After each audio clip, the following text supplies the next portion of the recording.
Oke, kali ini kita punya soal tentang benda yang mengapung. Oke, sebelum itu saya akan jelaskan dulu konsep terapung. Ya, ada 3 penerapan. Ada terapung, kemudian ada melayang, kemudian ada tenggelam. Ini kasusnya ini berbeda ya. Kalau terapung seperti ini. Tunggu dulu. Nih saya gambarkan dulu ada bak air gitu ya. Jadi kita akan bisa lihat perbedaan masing-masing kasusnya. Kalau dia terapung, dia bendanya itu ada yang muncul. Oke, gini. Sementara kalau dia melayang, bendanya masuk seluruhnya ke dalam fluida atau ke dalam airnya nih. Tapi tidak sampai ke dasar. Yang tenggelam baru dia sampai ke dasar. Nah, pada konsep terapung, ini massa jenis benda itu lebih kecil daripada massa jenis fluidanya. Kemudian kalau konsep melayang, itu massa jenis benda itu sama dengan massa jenis si fluidanya. Kalau tenggelam, berarti massa jenis benda itu lebih besar daripada massa jenis si fluidanya. Makanya dia bisa tenggelam. Jadi, benda itu terapung, melayang, dan tenggelam itu pengaruh dari massa jenis, bukan beratnya. Nah, contohnya kapal. Mengapa kapal itu bisa terapung padahal dia dari besi? Karena dia mengubah massa jenisnya menjadi lebih kecil daripada massa jenis fluidanya. Bagaimana caranya? Karena dia bangunan kapal itu ada ruang udara. Nah, jadi itu mengubah massa jenis si besinya, gitu loh.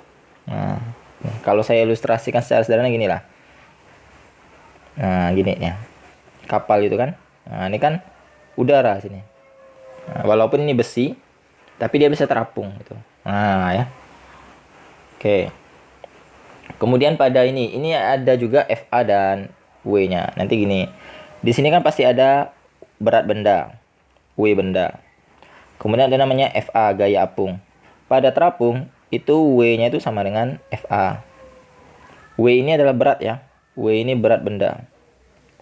Berat benda di udara. Di udara. Kalau dia melayang, ini sama aja nih. Ini W, FA. Ini sama. W sama dengan FA. Tetapi kalau dia tenggelam, ini beda nih. Nanti ini ada FA, dia udah pasti. Kemudian ada W. Kemudian nanti ke atas ini N. Ini nanti FA atau W. W itu sama dengan FA ditambah N. Apa itu N? N ini adalah berat benda di fluida. Nah, saya pakai N karena dia menyentuh dasar ya. Bisa saja pakai simbol N itu sama dengan WF. Nah, berat benda di fluida. Nah, ini masalah simbol aja. Yang penting kalian tahu konsepnya. Oke? Nah, dah. Nih, sepotong balok kayu mengapung di atas air. Kalau dia mengapung, berarti yang ini terapung. Di mana rho-nya si siapa tadi nih? Rho-nya si benda itu pasti lebih kecil daripada rho-nya si cairan. Siapa cairannya? Air. Nah, ingat, rho air itu sama dengan 1000 kg per meter kubik. Ingat ya.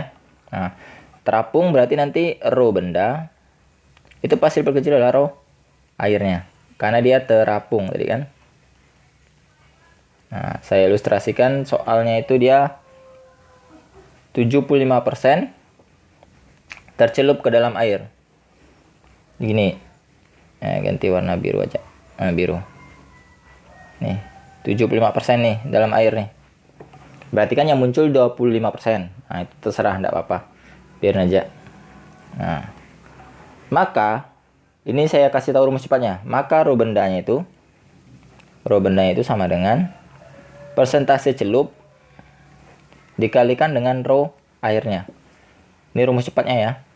Berarti nanti sama dengan 75% dikali dengan 1000. 75%. Persen itu artinya 100. Itu sama dengan per 100. Jadi 75% itu sama dengan 75 per 100. Jadi 75 per 100 dikali dengan 1000 ya. Coret. Berarti sama dengan 750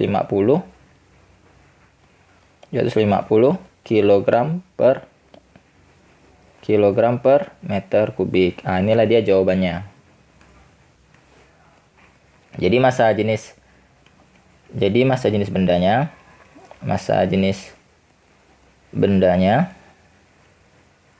750 kilogram per meter kubik. Kalau kalian ingin pakai rumus aslinya, saya kasih tahu juga.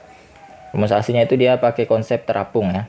Kalau dia terapung, berarti kan FA-nya sama dengan W.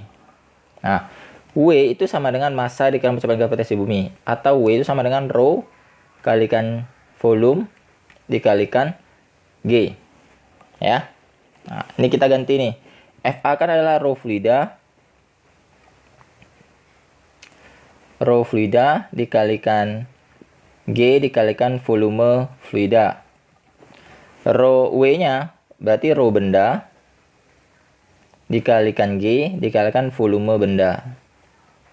Nah, coba kita lihat gambarnya tadi. Ini kan 75%. Nih ya, 75%.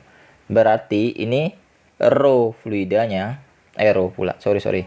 volume fluidanya sama dengan 75% dari volume benda.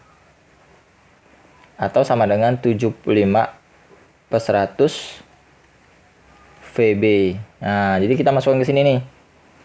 G-nya sih bisa coret karena sama G-nya. Kemudian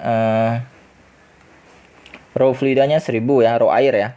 Volume fluidanya berarti 75/100 volume benda. Rho bendanya tidak tahu berapa. Dikalikan volume benda. Nah, coret volume bendanya. Coret volume bendanya, VB-nya. Berarti kan 75/100. Nah, coret lagi nolnya, 2 ini.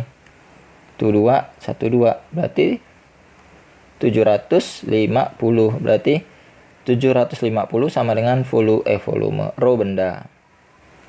Berarti rho bendanya ya 750 kilogram per meter kubik. Jadi seperti ini penyelesaian soalnya ya. Ini kalau kalian menggunakan konsep rumus aslinya. Kalau kalian cara cepatnya, ya udah pakai yang ini tadi. Rho benda itu sama dengan persentase celup per ini kalau dia terapung ya. Kalau dia tenggelam tidak berlaku rumus ini. Jadi hanya pada terapung. Nah, kalau dia tenggelam pakai rumus yang ini, nanti W sama dengan FA tambah N. Nah, nanti tergantung soalnya ya. Yang penting ini ikut dulu konsep dasarnya. Oke. Sekian dan terima kasih. Jangan lupa dukung channel ini dengan cara subscribe, like, dan share ke teman-temannya. Nah, bagi kalian yang ingin bergabung ke grup Telegramnya, silahkan buka deskripsi channel ini. Di situ ada link grup Telegramnya. Nah, silahkan join. Kalau ada pertanyaan, silahkan tanyakan. Kalau ada soal atau tugas. Tapi untuk ulangan dilarang ya, karena saya tidak akan membantu ketika kalian ulangan. Hanya bantu penyelesaian soal atau tugas. Itu ya, PR. Itu ya. Jadi gabung aja, siapa tahu ada yang bisa bantu anggota lain. Kalau menunggu saya sih mungkin agak susah ya, karena ada kesibukan sehari-hari juga. Oke, sekian dan terima kasih, sampai berjumpa di video-video berikutnya. Dadah.